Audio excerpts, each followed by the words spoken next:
So yeah, I think for me the main point of satisfaction is the fact that we beat the direct competitor.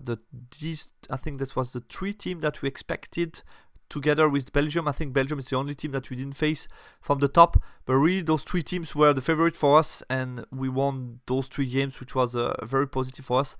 And the other 2 games were, yeah, not, like I said, also team ending in the top of the tournament. So definitely we made, yeah, a solid run here.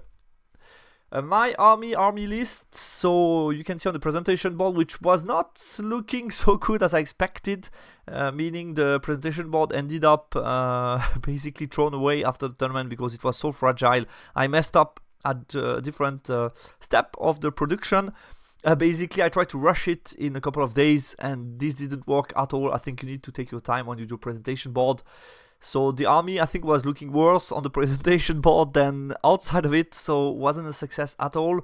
But I'm going to do something way better next year. I'm going to work together, I think, with one of my club mates from Switzerland who is doing amazing presentation board. I think I will try to see with him what we can do together. Anyway, the army list, you can see it here. So I had the blunderbuss with the bastion, I had double vassal levies with bows, double shaken slave, brick of Lugar, I had the 2 titan, shooty titan, and then character. We have the prophet on Ashurk, which is right here. We have then the overlord on the bull, the vizier BSB with a 4-4-up dragon staff great weapon, and the vassal conjurer, which is an apprentice witchcraft. I realized after the tournament when doing the battle report that I messed up at with 2 items that I brought. First of all, I completely forgot to use dragon staff on the BSB during the whole tournament.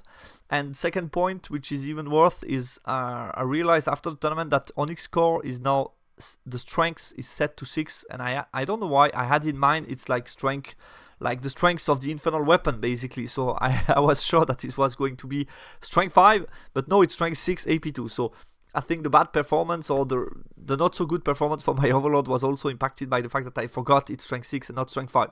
Anyway, no big harm done because it didn't saw a lot of combat.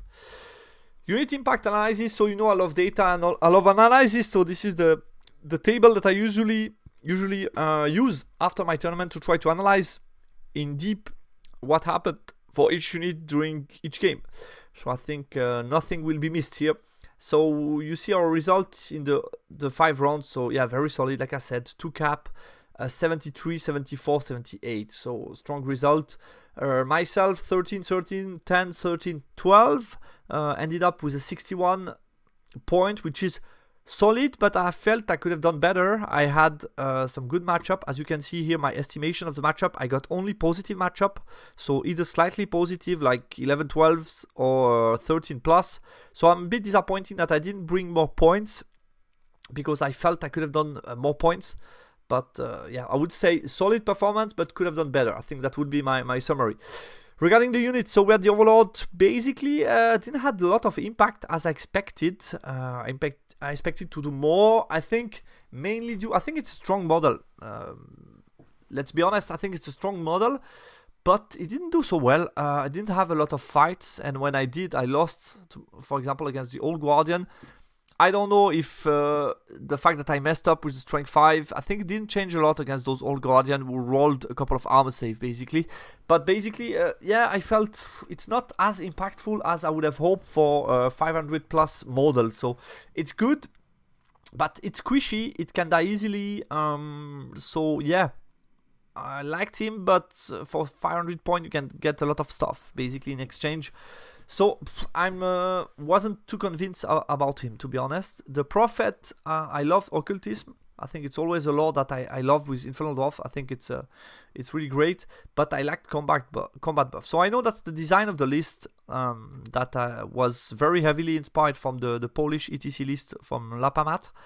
But basically, you have a lot of flaming units. So the 3 or 4 main combat threats, are striking with flaming, and basically you get Alchemist, the attribute from alchemy, and with that you get reroll wound, and that's the main buff that you get. Other than that, it's mainly missile. And I think from my perspective, I still like the fact, I would have liked the fact, for example, to be able to boost those Lugars in the key fight against the Deep Watch. I had nothing to cast them, more or less. I would have liked to get like secure the way they were hitting or something like that. I felt I missed something. So yeah, I felt for me, to my taste and my playstyle, I would have liked better to have an Occultist Mage plus something else like a Lamassu or an Alchemy Mage or something like that. So I felt, for me, a second mage would be needed to bring some buff to the list. Also, I'm not a big fan of Asheruk. I think it's very nice to be able to get Missile and get Attribute, but I prefer, I think, a more mobile approach on Occultist. For example, Lugar could be a decent option. Shamut as well, to get a more mobile Occultist Mage to be able to get a bigger threat range. I felt sometimes for my opponent were just about trying to not be in the range of the Bastion, and then you can avoid both some shooting and magic. So yeah, I felt it's strong. I think there is a reason why the Bastion performed really well during this tournament. It was part of it, but I don't know if it's the best to my taste or my way of playing. Vassal Conjurer did pretty much nothing. Didn't bring much with Raven Wings. I didn't chaff much. I did one time, but wasn't needed 100%. So yeah, I felt I wouldn't use him again. Then the Bastion unit, I think I wrote here MVP on the Kadim Titan Rocket, but I think the real MVP in bold here is the Bastion unit. I think it performed really well in 4 games. Even in the first game, got a couple of chaff, was always a threat, always pushing up the table. And I really loved the unit, the way it performed. So Bastion, the Blunderbuss, the BSB plus the Mage in it. But really a key part of the army. The Vassals, I think I didn't use them well. They were like too far from the action. I didn't manage to score properly with them. I think it's not a unit that is to my taste. I would have liked something different instead of them. I think it's, don't get me wrong, I think it's amazing to be able to put incendiary token from distance with bowshot. I think that's completely amazing, and only that justified a role in the list. But that being said, I would have preferred to get, I think, an additional combat block instead of them. The Slave, really useful, love what they can do, but I think one unit might be enough. The Lugar block was a combat threat, didn't fight that much, didn't always perform as expected. For example, against the Deep Watch, they still did some job, but yeah, with the low charge range, you need to move a lot forward before being able to engage, but still really strong with 2 attacks, strength 6, flaming, really nice combat threat. The Double Titan, yeah, I think, especially the Rocket, I loved it, did a lot of job from distance, and I love the versatility to be able then to move into proper position, so do some shooting, then you can move forward and try to engage into combat. I love that dual aspect from the model. It's an expensive one, but really nice. The Nafta, I didn't shoot a lot. I love the fact to have 2 Titan. I think it's always a nightmare for the opponent. Can cause some trouble in the pairing process as well, because it's 2 big monsters to deal with. But at the same time, yeah, I didn't shoot much. I think the main reason to get Nafta, Rocket, and it's because it fits exactly on point with the Bull mount for the Overlord. So that's the main reason for that. Because if it wasn't the case, then we would put some other shooting weapon instead of the Nafta. So I think that's the only reason why the Nafta. I didn't have the occasion to use the fly move to shoot in short range and so on. So I didn't do as much as I did in the previous tournament with him. But still really nice to get 2 Kadims.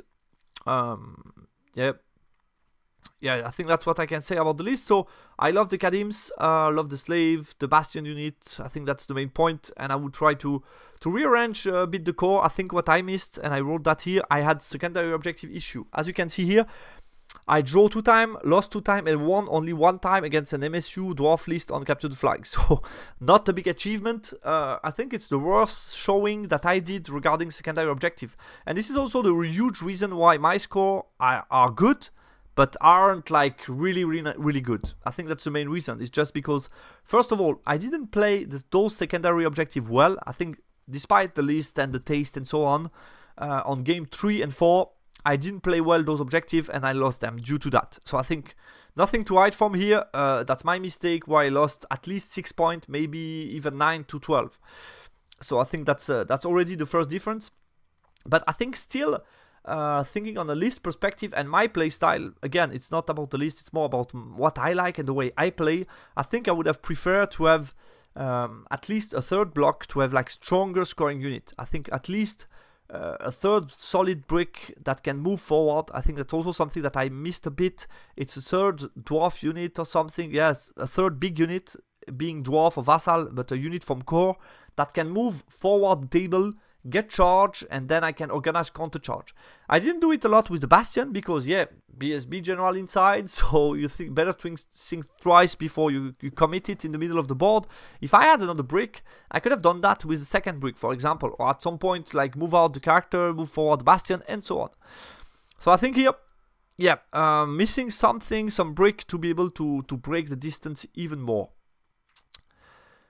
Yeah, not many combat buff, like I said, Raven Swing not key, so I think I would change a bit the magical setup. My first things, something that I'm trying out at the moment is to keep the Prophet on Master Occultism and to play also Lamassu.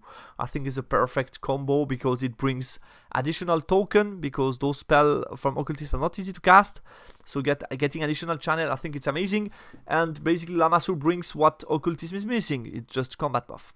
The Double Titan, yeah, I think that's something that I would definitely keep in the list. And last but not least, I finished only 1 game out of 5. And I think that's not something I've been used to. Finished 2 times turn 4, 2 times turn 5, so not happy about that at all. I think a couple of things to say. First of all, my own mistake, definitely. It's not, I don't have any finger pointing to do other than on myself.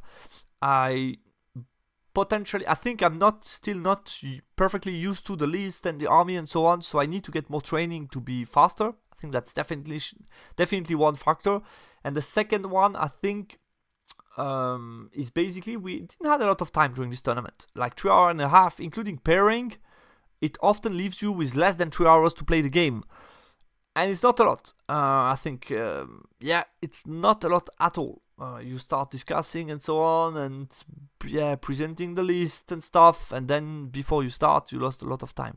So I think here I need to be, first of all, quicker. As soon as I get to the table, get a bit quicker to choose the spell and so on, to push a bit more the early stages and not discuss too much at the beginning, and then just be quicker in the rounds. I think that's key. So yeah, something to improve, definitely. Yeah, that's all, guys, for this conclusion video. So really happy about the performance. Congrats to my teammate. They did a very solid performance. Really happy to finish the year with this good result in this tournament with so many peoples. Yeah, thanks a lot to the organization team. I think to organize such an event for more than 300 people, it's an amazing achievement. It's a lot of work, so that was really great to take part and see so many people from the French-speaking countries taking part to this event. And this was a final picture with all the players playing for the Swiss team. So we had several teams invited, because basically originally it's a French tournament for all the French region competing against each other. And they also invite Switzerland, Luxembourg, all the other French-speaking countries like Belgium as well, who can also subscribe teams and take part. So we are really happy that we get invited each time. And yeah, that's it about this tournament, guys. So I hope you liked it. You liked those battle reports. It was interesting for me to try out Infernal Dwarfs. I have a couple of things that I want to try out, and there is also a balance update coming up soon. So really happy to make a practice game until the end of the year, try out stuff and decide what I'm going to play next year. We will see the balance update if it's continuing with ID. Definitely it's a strong option for me as well. Would be happy also to get some change from Ogukan that I played in the last 3 years with a very similar list. So it's a welcome change also to play something different. I enjoyed it a lot, and this also motivates me to paint more stuff, which is also a part of our game that I like a lot. Guys, thanks a lot for watching, and talk to you on the channel. Bye bye.